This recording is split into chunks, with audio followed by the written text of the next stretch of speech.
Alrighty then, I just finished the last one and I'm starting a new one because that was, whoa, hang on here. Hold the phone, Chuck.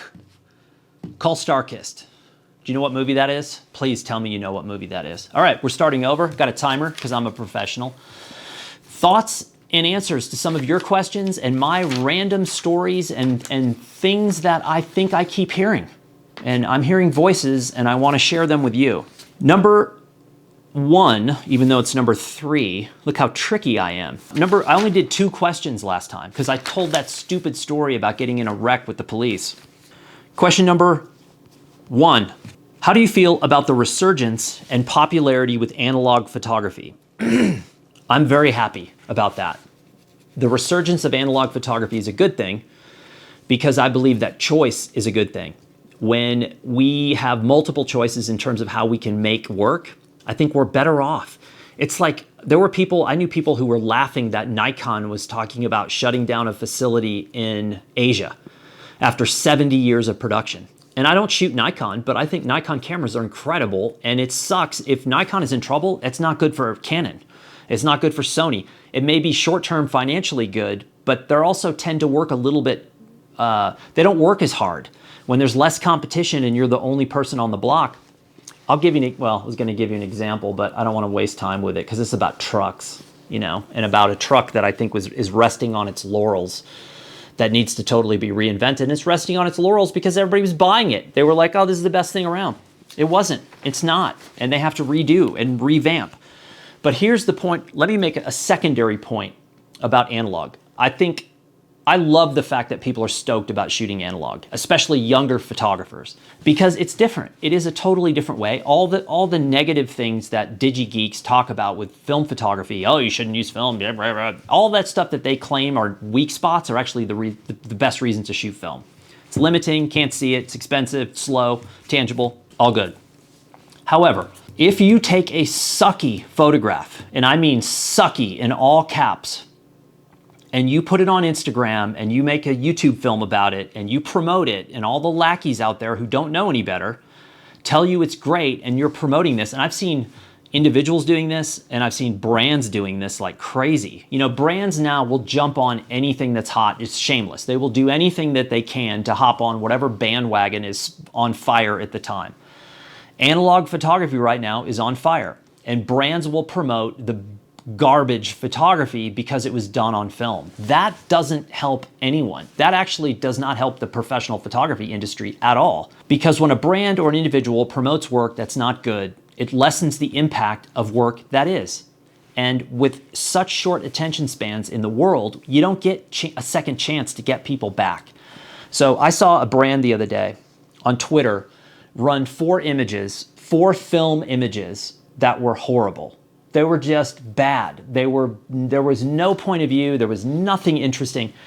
But it was a super hot young photographer in a super hot film location. I swear to God, there are now locations in the world where people go specifically to shoot film because other people have had success shooting film in that location and got traction on social. And now every hipster's out there banging away in these locations with film, and 99% of that work sucks. So I saw the brand do it, and to me, it turns me off to the brand because I go, you're jumping on the bandwagon, and either you don't have anyone in your company who actually knows what good photography is, or you don't care and you're burning through it. Either way, I don't really respect you anymore. I'm not going to use that brand. I'm not going to buy from that brand. Maybe that's jaded, but that's kind of how I feel. So if you are going to do film, awesome. Knock yourself out, have fun, experiment, take chances. Do things to the film that you can't do with digital files. All of those wonderful things that makes film great. But just wait until you have something to say or show before you go blasting it out across the world and telling people, oh, here's film photographs from a national park. Like, who cares whether you shot film or digital? If it's film, great, as long as those pictures are good. So I think all of us would do well by each other and by the industry if we continue to educate ourselves in terms of what's a good photograph and what's not, and then just really take the time to appreciate what is good and take the time to share that in the right way and not just dump everything else out there because it was made with film. Okay, tough love, I know. I see it all the time, kind of weird. I've probably been guilty of all this at one point in time too, so I am by no means I'm by no means a decent human being. Question number 2, I see so much online talk in regard to professional photography being tied to gear. How do you feel about this? If you think, okay. I'm choking up, people. It's getting to me. By the way, I watched White Sands last night because it was filmed in New Mexico, and it's actually filmed, not all of it, but a bunch of scenes were filmed in a friend's house that I had no idea. My wife's like, what movie is this? And I'm like, it's a classic. Willem Dafoe, Mickey Rourke, Mary Elizabeth Mastrantonio, who was, yeah, you know what I mean. And then, Samuel Jackson's in it. I'm choking up, it was so good. It was a classic from the late 80s, early 90s. If you haven't seen it, it's hilarious. It's not supposed to be, but it is because of the fashion and it's 80s and 90s in New Mexico. It's great. No idea why I brought that up. There was a reason for it, and I totally forgot because it probably wasn't that important. Professional photography being tied to gear. Oy, you're absolutely right.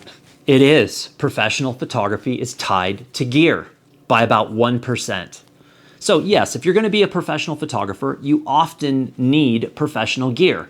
That could be an iPhone 12, although the reception in the iPhone 12 sucks. That iPhone 12, in my opinion, has 2 major flaws, and the reception being one of them. It's terrible. My wife has an iPhone 7, same service. She could sit right here at this table and use her phone, no problem, and I can't use my phone here at this table. I have to go in the other room. I barely have a signal. It's been horrible from day one. Don't buy the iPhone 12. Stick with the 11. That's my opinion. Could be an iPhone 12. You could also need the new 100 megapixel Fuji, depending on who you are and what you're doing. But once that is established, it does not enter the conversation again. If you are sitting around talking about equipment with other photographers, chances are they are not professional photographers, they're amateurs. And obviously, there is a huge appetite for tech and gear and all this stuff. It's 99% of what you see on YouTube are gear reviews. People talking about stuff like this. I'm using a Sony ZV-1 right now, and I did some half-ass lame review of this about 4 months ago when I first got it. All I need to tell you is it works, it's tiny, I love it. That's it. That's all you need to know. If you need a walkthrough of the menus, I'm not the person for you. But when it comes to pro and being a pro, these are the kind of things that pop into my mind. So if we're talking pro and you're like pros about equipment and you're over here, I'm kind of over here. These are the things that make me think you might be a pro. Do you have health insurance? Yes or no? Do you have business insurance? And I'm talking a multi-million-dollar policy for you to get on commercial locations while being a photographer. And if someone trips over your tripod, are you covered? If you're not, and you don't have business insurance, you might not be a professional, or you might not be a professional very long, or something bad could happen, like someone does trip over your tripod and you get sued and it's all over. Do you have a tax plan? How are you putting away money to pay for your taxes? Are you paying quarterly? Are you paying yearly? What's the sales tax like? Are you trying to get away with buying equipment out of state and not paying sales tax? In California, they will nail you for that. So you've got to have a tax plan. Do you have a good contract for doing a job? And you're going to need a variety of contracts. If you're working with civilians and you're doing a portrait wedding thing, you're going to need a portrait wedding contract and a good one. If you're working on a commercial shoots and advertising things, you're going to need contracts. Do you have releases? And I'm talking about humans, locations, and structures. So model releases are not just for people, model releases are for locations and for architecture. If you have identifiable buildings in the background of images, you need an architectural release. You're probably going to need a location release to be where you're working, and you're going to need model releases. And so none of those will keep you from being sued. None of those will stop a lawsuit. So if you think because you have a model release, you can do anything you want, you are mistaken. You will go to trial with a model release. Do you have a lawyer on call? Might be a good idea if you're a professional. I have had to call a lawyer many times as a professional photographer, so it's something you should think about. Do you have an agent? Someone that is brokering deals for you, that is between you and clients, that is looking for jobs for you on a regular basis. People have all kinds of different agents and relationships with agents, and people change agents all the time. So if you have one, that's a sign. Typically, I don't know a consumer that has an agent, so I would assume that you are a professional. Or are you working with an agency? Let me recap those just for fun. Health insurance, business insurance, a tax plan, a good contract, releases, meaning model releases, location releases, structure releases, or architectural. Do you have a lawyer? Do you have an agent? Do you have an agency? Those are the kind of things that I associate with, remember this side of the pile, the commercial side of photography? That's what I associate with this side. The online social media, I see a lot of people flying by the seat of their pants with none of what I just described. And I guess for some people it works. I hope it works over a long term, that it becomes a career and not just something that works for a year or two. And I think that's really what we're all after here. If you're going into professional photography, you're trying for a career. And a career is built on multiple decades and longevity. It's a long play, not a short play. So you have to be able to play the short game, but in essence, you are looking at prolonging this into a long game. So those are the kind of things that make me think about being a professional. Question number 3 is, I think it was number 3, are you going to do gear reviews?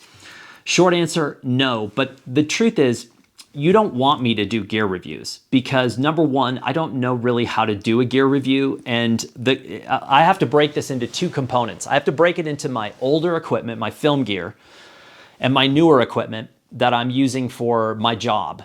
And so the old film equipment is 50 years old. Not all of it, but like my favorite film camera, my M4 Leica, that's the same age as me. It's 52 years old. I have an M6, I have a Hasselblad 500CM and a 503CW. These have been out for decades. And if I was going to review an M4 or an M6, what the heck am I going to review? It's a metal box with a lens on the front. The M4 doesn't even have a meter. When you look through the M4, you just see this vague set of frame lines, and that's it. There's nothing. It has shutter speeds. That's it. Okay, I just did a review. And the other thing is about the M4, the M6, the Blad, the work that was done by photographers who are far better than I ever will be, that was done during the time that those cameras were in their prime. So like with an M4, it was in the 70s, 80s, whatever, and the M6 came out in the mid to late 80s and was all the way through, early 2000s. The names, the books that I have that were done by photographers using those cameras, there is nothing I can do or tell you about that camera that you cannot understand by picking up one of those books and saying, holy cow, this book exists and it was done with these cameras. I'm a bozo compared to those people. So me telling you how the shutter dial turns on an M6 or an M4, it doesn't really help. And the flip side of that is with the modern equipment, I don't know enough about it. I know how to use it. I know how to use it to get what I want. But in terms of like going menu by menu by menu, I can't think of anything I would least rather do. I'd rather eat a light bulb than do that. And there's a lot of people who do it really well, and I have no idea. The only time, this Sony, for example, the only time I've been in the menus in the last 4 months was to format the card. That's it. Once I have the camera set up the way I want, I don't need to ever go back in those menus. I don't want to go back in the menus. I just want to use the camera. So I would suck at doing reviews. I'm probably not going to do reviews. And it's not like brands are sending me cameras every day and saying, will you review this? Because the brands know I would suck at reviewing. Okay. Next point is a question about traveling during COVID. What have you learned? Well, that's a really good question. Here's my thoughts about COVID. If you or I, or our family or friends, all of us as a collective, as humans, come out of COVID without rethinking our entire strategy of being human, then we lost. We have to take advantage of what the pandemic has shown us. And that means change. That means adaptation. That's what smart people and organisms do, is they adapt. I would say 80%, okay, let's be safe. 75% of all business travel is unnecessary. We need to stop doing that. We need to stop getting on a plane every week and flying somewhere for a meeting and flying back. That is completely and utterly greedy, selfish, and unsustainable. We don't need it, and COVID proved that. Once or twice a year, face-to-face meetings, absolutely, especially as a team. If you're working with a team, and there is something to be said about an office and the environment of an office where people get together to share and exchange ideas. That is a valid fact, that people do that. So traveling, commuting to and from work, that is something I don't know if we can get away from. Obviously, people are not going to be able to work from home forever for a lot of brands. But I think flying and business travel. On the same side of the coin, personal travel needs to be cut dramatically. People travel for sport now and they travel to brag. You know, these people that are taking freight trains across West Africa on top of a pile of gravel and talking about how dangerous it is and then claiming they love the planet, right? Well, that guy's carbon footprint is the size of Sasquatch, right? You can't have it both ways. How many photographers do I know that harp and go on Twitter and profess to be environmentalists who fly every week?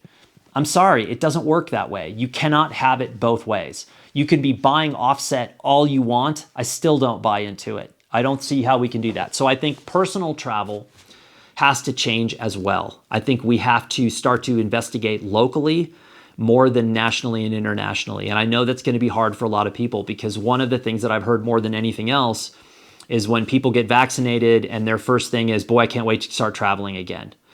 And I get it. Travel is a great education. It's a wonderful thing. I have done my fair share, but I will not be traveling like I was before because COVID made me reassess. I have to look at the collective. When I'm traveling, I have to think about you. I have to think about the planet, everyone else, and say, do I need to do this? Is my desire to do this higher than the responsibility of saying, you know what, I don't need to fly halfway around the world so that I can post a bunch of pictures on Instagram and tell everybody how great I am. And that's happening all the time. So I hope that as a collective, we come out of this a more learned population, a more learned species.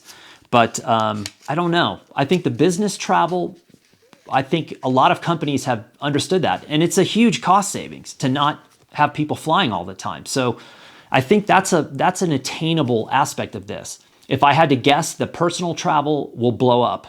People will travel more than they were before, and that's not a good thing. So I'm hoping, but I'm not hopeful. Tough love. Okay, moving on. I've got a manual focus, autofocus thing coming up here. But first, this is another question that someone sent about climate. I don't know how deep I want to go into this about climate, because I think climate change, if you will, is one of those things where people are so emotional that it's like politics, it's like religion, where they're dug in. And even mentioning the word or the phrase climate change rubs people the wrong way. I don't know if it's even possible to put the genie in the bottle now. I really don't. I think it's going to be damage control from here on out. And so I wish that wasn't the case. Again, hoping, but not hopeful. I think capitalism and greed is a really hard thing to overcome. And right now, there's no penalty for living in those directions. It's going to be hard. Climate change, we've seen here in New Mexico alone, the difference between the seasons 15 years ago and now is pretty dramatic. Last summer, we had no rain at all. We had no monsoon season. And for those of you who don't know, New Mexico every summer by about mid-July, very warm, moist fronts come south off the Sea of Cortez, or they come north off the Sea of Cortez, and cold fronts from the north come south and they collide over New Mexico during what's called the monsoon season. And we get these monsoon rains. And they are the most incredible, beautiful, violent storms you have seen. And the light before, during, and after is the best light I've seen anywhere in the world. And the monsoons, the smell in the air and the creosote and everything else from the high desert, it's magical, absolutely magical. The rain is ice cold. Tourists come here unprepared. They go hiking. They don't leave the car till 11 in the morning. That's a mistake. They hike up to the 12,000 foot peak and they get there mid-afternoon and the monsoons hit.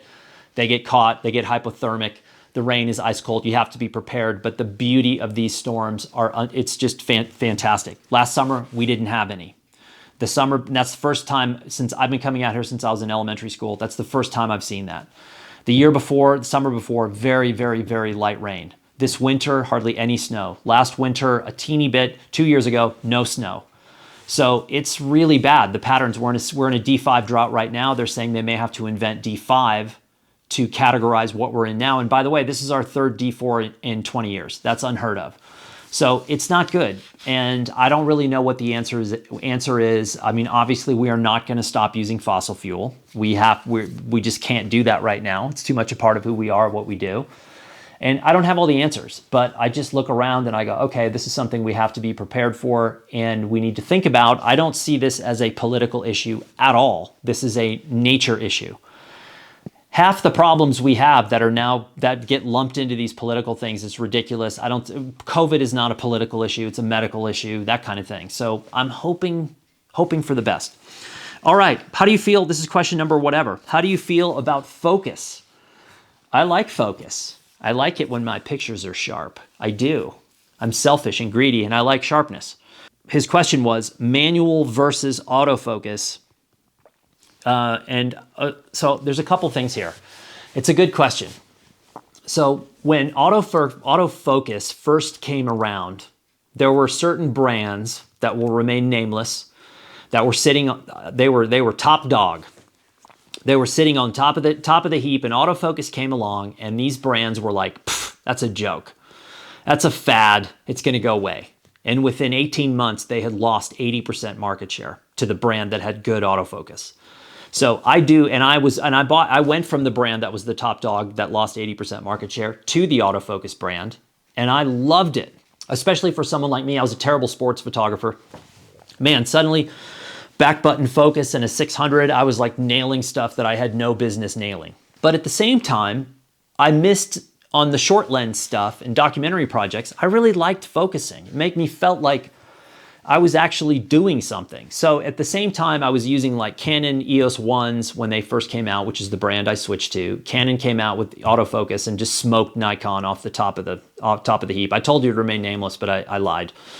So Canon came in and just dominated, and their autofocus in their cameras and like back button focus was revolutionary. So I was working in the news industry, and I would use the Canons, but I also had Leica stuff. And when I did personal projects, I would use the Leica, and I like to manually focus. So if you fast forward to about, not this summer, not COVID summer, but the summer before, a brand reaches out to me and says, we're going to send you, what cameras do you want? We'll send them to you. So they send me these cameras, and I'm excited. I'm like, wow, this is going to be great. These are the hottest cameras going. So I get these cameras, and I realized pretty quickly I'm not in love with their lenses. The lenses are really big and bulky, and I was like, man, these are huge. I don't really want to carry this. So I was like, oh, I went to public school. I have an idea. I'll buy an adapter for my Leica lenses, and I'll put them on this other brand. I'm like, genius. So I do. And I get it, and I used it twice. And I was like, this doesn't work for me. I'm using this incredible digital camera that has incredible autofocus capabilities, and yet I'm using it on this 30-year-old manual Leica lens. It just didn't work for me. It was too slow. I was missing stuff with this because it just wasn't right. And I went back to those original lenses with the autofocus and was just hammering everything. And I was like, okay, this is the best system, so that's what I should be using. Now, to end that story, I sent all that gear back because I realized I really wasn't going to use it, and it was kind of overkill for what I was doing in my life, and I didn't really need that equipment. And I was like, there's better people to sponsor than me, because I'm not going to yap about this gear all day long. I'm only going to yap about what I'm doing with the gear, and I don't think that helps the brand. So I sent it all back. No hard feelings. It's great equipment. So I like to focus. When I use the Fujis, obviously, I'm using autofocus. I use the Fuji lenses. They work great with the cameras. The autofocus is decent with Fuji. I wouldn't say it's the best autofocus by any stretch, but it's pretty good, and it works for about 90% of what I need to do. And then there are 10% of the time I can get frustrated with video, especially. I'm not a big fan of the Fuji autofocus. It just seems to always burn me. This little Sony is pretty good. And then with the Leicas and the Blods, I love to focus. Yeah. All right. So second to last question, fly fishing. Someone asked me about questions like help with fly fishing. I'm just going to give you one little tip. If you're used to throwing a casting rod or a spinning rod, you can feel the weight of your lure hanging off the end of the rod. And that weight is part of what you do when you flip it. You use the weight of that lure to help cast. But with fly fishing, the fly is so tiny, it doesn't weigh anything, and you would never feel it on the end. When you're fly casting, you're actually casting the line. You're not casting the fly. So it's a much more of a motion like this, that goes like this, and then snap, and then snap, and then snap, because you're getting the feeling of that entire line going out and back. The fly has nothing to do. The fly will, at the very end, will just go and land perfectly on the water, and then whatever you're fishing for will come up and hopefully destroy your fly. That's my one tip about fly fishing. I don't want to go too deep into it. And oh, by the way, if you thought photographers were geeks, fly fisher people are the geekiest people on the planet. By the way, I've never owned waders in my life. My fly rod is 50 years old. You don't need anything fancy. You don't need anything new. You don't necessarily even need waders. I've never had them. I just wade into the river and get wet. And if it's hot out, it's awesome. Come fall, winter, spring, there's no getting in the river. And so I'm a bit limited, granted, but you don't need to go out and invest in a carload of equipment to go fly fishing. You just need something simple. I also think, and I know that people will disagree with me on this because again, people who fly fish can get really, really strict. And I mean, you know, now you have all the people who fish with the, what is it, Tankara, where there's no reel and has to be a certain way and the fly has to be a certain size. There's so many different like unspoken, ridiculous rules in fly fishing. Don't believe any of them. Just go enjoy yourself. I believe there are about a handful of flies that you can buy that will work for just about everything. You can get a topwater popper, you can get a black gnat, a renegade, a nymph, and the range of those things you can fish for just about anything. I'm talking freshwater. Saltwater is a whole different thing. So just go simple, go small, go easy, have fun, enjoy it, and understand the locations that you get to do this in are beautiful and the species that you're catching are beautiful. Do not take more than your limit. Don't keep fish that you're not supposed to keep, and just be as gentle as humanly possible. Okay, I may or may not have the proof of the second issue of AG23 in my office, right back there. I may or may not. I may or may not have done a film about it yesterday in preparation for the launch of the second issue of AG23, but someone wrote me and said, why are you not putting AG23 in the Blurb bookstore and using that as your distribution method because of all the shipping problems going on right now? That's a great question, but here's the problem. The zine is free. The only thing that you have to do now is pay for shipping, which is $5 to ship anywhere in the US. If we put it on the Blurb site, you're gonna have to pay for the zine on top of paying for the shipping, and the shipping is gonna be a lot more than $5. So people are gonna freak out over the shipping cost. Then they're gonna say, wait a minute, this was free. Why am I having to pay this? Next, you're not gonna get a matte cover, you're gonna get a gloss cover because the POD is printed digitally and you only get a gloss cover.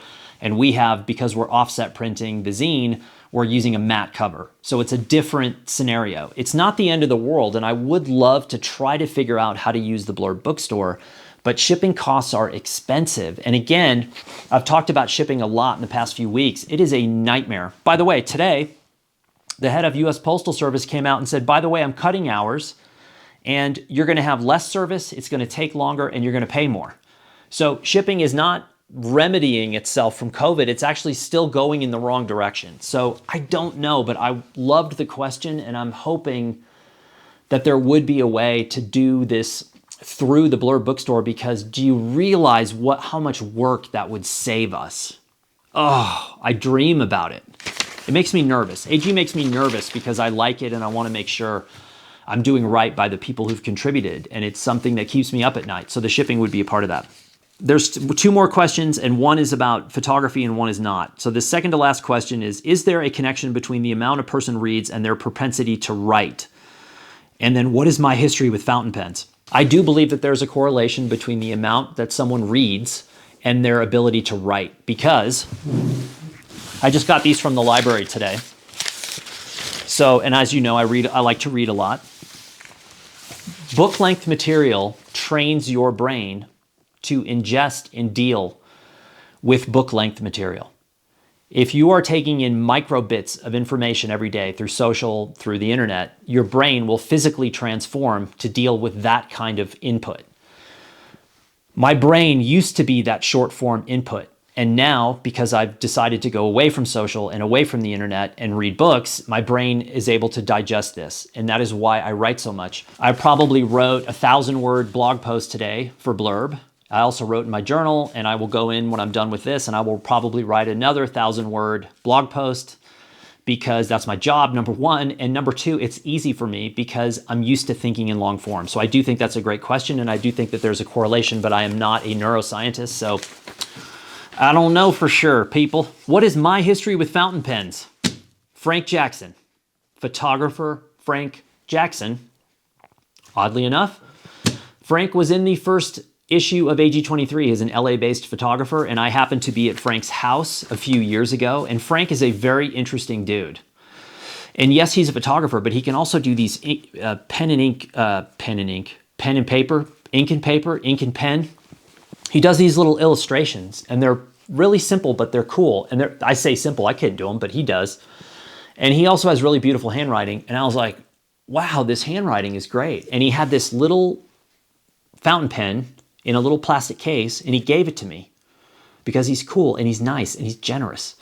And Frank is like, knows his stuff, whether it's photography or pens or paper or journals or whatever. And he was like, dude, your fountain pen, this is going to change your life. And he got me steering in the right direction. And so because of him, I started investing in fountain pens, but I buy very inexpensive fountain pens and just huge piles of ink. So I like inexpensive. I like the small ones, and I just buy they're probably $3 a piece, maybe that much. And then I spend money on ink, and I use them all the time. And I save all the ink cartridges because I have a project in mind for all the ink cartridges. All right, good question. Last question. Color and black and white. Oh, combined. This is a really good question. So one of the first YouTube films I ever made was about using a single lens.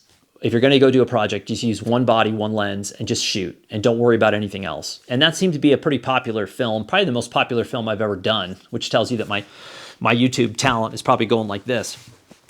But it's true. I like to simplify.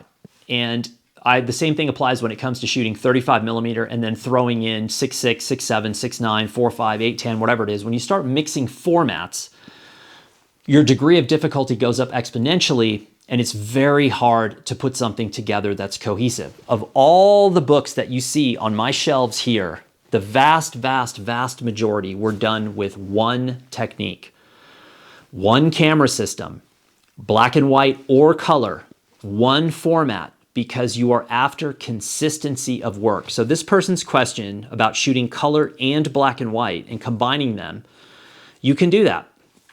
I've seen it done. I've seen it done a lot in like editorial stuff, but books are a whole different thing. And your degree of difficulty is much higher. And also it's harder to keep someone's attention because you're jumping from piece to piece, style to style. Most of the projects that I see that are so mixed up like that, they end up not doing very well. They're hard to sell. They're hard to move. They're hard to get people to concentrate on because they don't know what they're looking at. They're looking at color portraits, and then there's a black and white reportage, and then there's a 4x5 and an 8x10 and a 6.6 and a 6.7, and the viewer's like, what is going on here? So my advice, especially if you're new to photography, is choose a format and choose color and black and white, and just do that. Just do that one thing for an extended period of time. And I'm talking years. Or let's say a year. I'll be easy. Let's say take a year, mark it on the calendar, day one, I'm shooting 35 Tri-X for a year. That's the only thing I'm gonna do. And find a project and work on it for a year, the same project. Go through. At the end of that year, chances are you might have a body of work that then you can edit like mad and focus down into something polished, solid, cohesive, comprehensive, beautiful, and package it up and put it into a book or a magazine or some form. That is a heck of a lot easier than saying I spent a month with color and a month with black and white, and then I went to 6.6 and I did that color and black and white. And I would not have any idea how to put that together. So that is a really good question. All of those were good questions. I appreciate, we went long, we went 35, I don't care. What else have I got to do besides 900 other things? I appreciate you writing in these questions, and I appreciate you participating in the channel. I thank you, and I will be back soon with some other thing on YouTube.